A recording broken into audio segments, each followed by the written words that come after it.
وقت جو ہے سمٹ کر چل رہا ہے. السلام علیکم ورحمۃ اللہ وبرکاتہ. نحمده ونصلي على رسوله الكريم. اما بعد قال النبي صلی اللہ علیہ وسلم من قال لا الہ الا اللہ دخل الجنہ.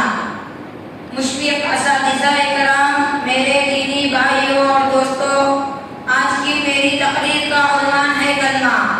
اسلام کا پہلا اور بنیادی کلمہ ہے لا الہ الا اللہ محمد رسول اللہ، جس کا ترجمہ ہے نہیں کوئی عبادت کے لائق سوائے اللہ کے، اور محمد صلی اللہ علیہ وسلم اللہ کے رسول ہی.